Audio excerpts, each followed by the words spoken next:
এই প্রবল গরমেও পেটের টানে রাস্তায় বেরোতেই হচ্ছে আমাদের।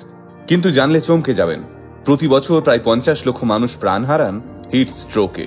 আমাদের শরীর যখন আচমকা তাপমাত্রার পরিবর্তন সহ্য করতে পারে না, তখনই ঘটে এমনটা। আর তাই এই গরমে যারা রোদের মধ্যে দাঁড়িয়ে কাজ করছেন, বাস, রিক্সা, বাইক কিংবা অটো চালাচ্ছেন, তাদের এই হিটস্ট্রোক বা সানস্ট্রোক হওয়ার সম্ভাবনা সবচেয়ে বেশি।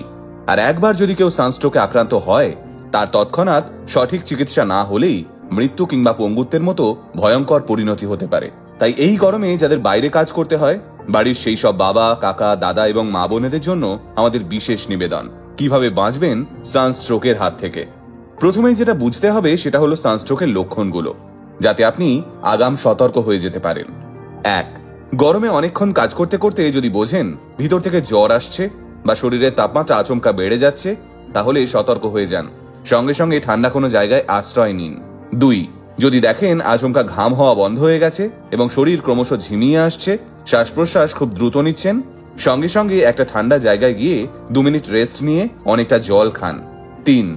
যদি আচমকা মাথা ব্যথা হতে শুরু করে এবং তার সঙ্গেই বমি পায় আর মাথা ঘোরাতে থাকে, তাহলে সঙ্গে সঙ্গে সতর্ক হন। এইবার আসি সানস্ট্রোক বা হিটস্ট্রোক এড়াতে আগেভাগেই কি কি সতর্কতা অবলম্বন করবেন সেই বিষয়। ভিডিওর এই জায়গাটা মন দিয়ে শুনবেন এবং আপনার বাড়ির লোকজনদেরও জানিয়ে রাখবেন। 1. দুপুর 11টা থেকে 4টের মধ্যে আপনাকে যদি বাইরে থাকতে হয়, তাহলে অবশ্যই সুতির হালকা পোশাক পরে বেরোন এবং তার সঙ্গে পা খোলা চটি পরার চেষ্টা করুন। 2. সারাদিন ধরে যতটা সম্ভব ঘন ঘন জল খান।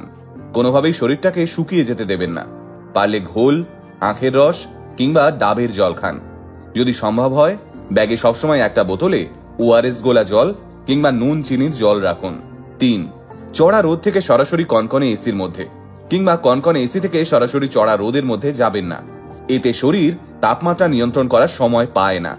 তাই মাঝের 2 মিনিট একটু সময় দিন শরীরকে থিতু হতে। 4. চড়া রোদের মধ্যে দাঁড়িয়ে কোনোভাবেই ঠান্ডা পানীয় বা সফট ড্রিঙ্কস খাবেন না।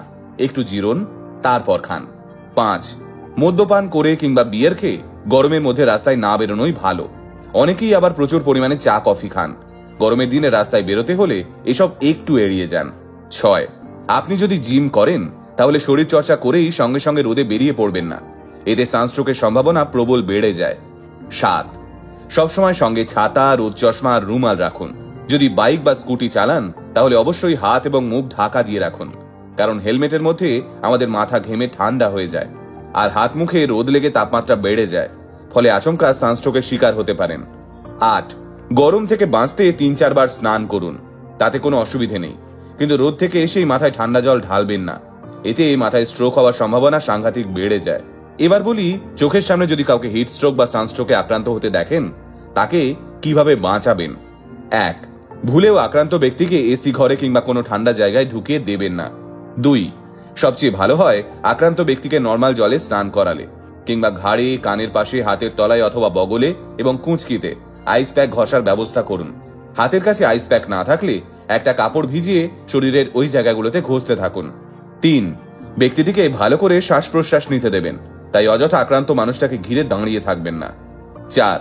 সবসময় খেয়াল রাখবেন হিট স্ট্রোকে অজ্ঞান হওয়া মানুষটার ঠিকমতো শ্বাস প্রশ্বাস এবং নাড়ি চলছে কিনা। প্রয়োজন হলে কৃত্রিমভাবে শ্বাস এবং নাড়ি চলাচলের ব্যবস্থা করুন। 5.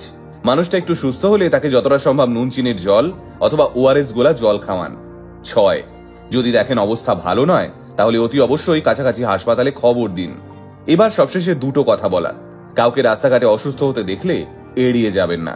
আজ আপনি এড়িয়ে গেলে কাল আপনার বাবা মাকে দেখেও কেউ হয়তো এড়িয়ে যাবে। আর দ্বিতীয়, যদি সুযোগ থাকে প্লিজ প্রচুর পরিমাণে গাছ লাগান এবং সরকারের ওপর চাপ সৃষ্টি করুন যাতে তারা গাছ না কাটে। ভালো থাকুন, সুস্থ থাকুন এবং আলটিমেট মোটিভেশনে থাকুন, কারণ আলটিমেট মোটিভেশন বাংলায় মোটিভেশন, বাঙালির মোটিভেশন।